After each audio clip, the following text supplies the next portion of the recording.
प्रधानमंत्री नरेंद्र मोदी ने सिडनी के कुडोज बैंक एरेना में भारतीय मूल के 20,000 से ज्यादा लोगों को संबोधित किया।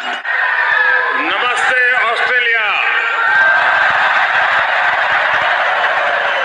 मैं जब 2014 में आया था तो आपसे एक वादा किया था। वादा ये था कि आपको फिर भारत के किसी प्रधानमंत्री का 28 साल तक इंतजार नहीं करना पड़ेगा। लिटिल इंडिया के फाउंडेशन स्टोन को अनवील करने में मेरा साथ दिया है। Thank you my friend Anthony. हमारे बीच भौगोलिक दूरी जरूर है, लेकिन हिंद महासागर हमें आपस में जोड़ता है। क्रिकेट से तो हम ना जाने कब से जुड़े हुए हैं, लेकिन अब टेनिस और फिल्में भी हमें जोड़ रही है। इससे पहले ऑस्ट्रेलिया के पीएम एल्बनीज ने मोदी की तारीफ करते हुए उन्हें बॉस कहा। Prime minister Modi is the boss.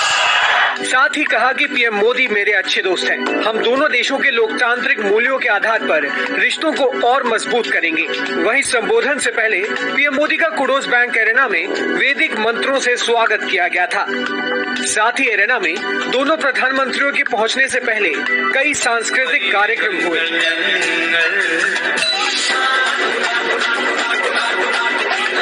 इसके अलावा ये पीएम मोदी का दूसरा ऑस्ट्रेलियाई दौरा रहा। यहाँ उन्होंने कई कंपनियों के सीईओ से प्रधानमंत्री Narendra Modi Pacific island countries के लीडर्स के साथ होने वाली FIPIC समिट में शामिल होने पापुआ न्यू गिनी पहुंचे तो मेजबान देश के प्रधानमंत्री जेम्स मारेप ने पैर छूकर उनका स्वागत किया। मोदी ने उनकी पीठ थपथपाई और गले लगा लिया। सोशल मीडिया पर जेम्स मारेप की विनम्रता की खूब तारीफ हो रही है।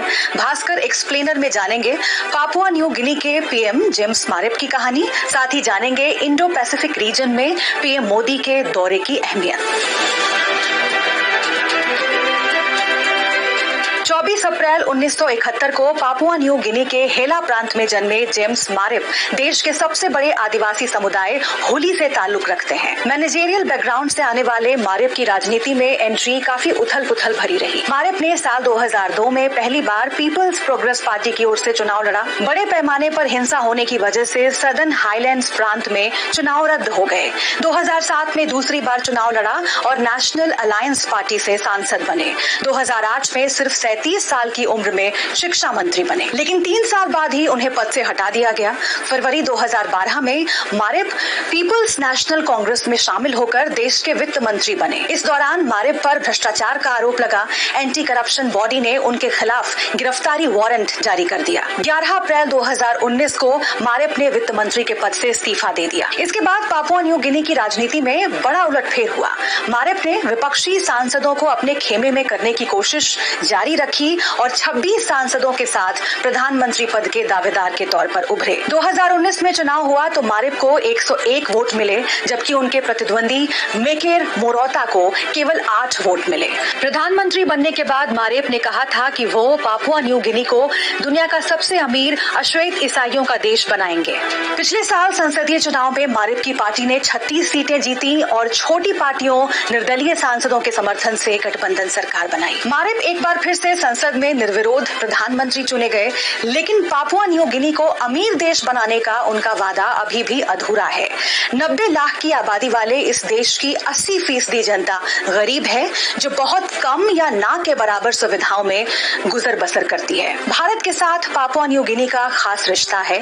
यहाँ 3000 भारतीय रहते हैं, जिनमें CA, प्रोफेसर्स, टीचर्स और डॉक्टर्स की बड़ी तादाद है। भारत यहाँ टेक्सटाइल, मशीनरी, खाद्य पदार्थ, दवाएं, सर्जिकल आइटम, साबुन, साबुन, वॉशिंग पाउडर जैसे सामान भेजता है, वहीं कॉफी, टिम्बर, समुद्री उत्पाद, कोकोआ, सोना, कांसा जैसी चीजें यहाँ से मंगवाता है। Forum for India Pacific island cooperation यानी FIPIC की बैठक में अमेरिकी राष्ट्रपति जो बाइडेन को भी शामिल होना था, लेकिन घरेलू वजहों से वो शामिल नहीं हो पाए। पापुआ न्यू गिनी में बढ़ रहा चीन का प्रभाव पूरे इंडो पैसिफिक रीजन के लिए सुरक्षा के लिहाज से घातक हो सकता है।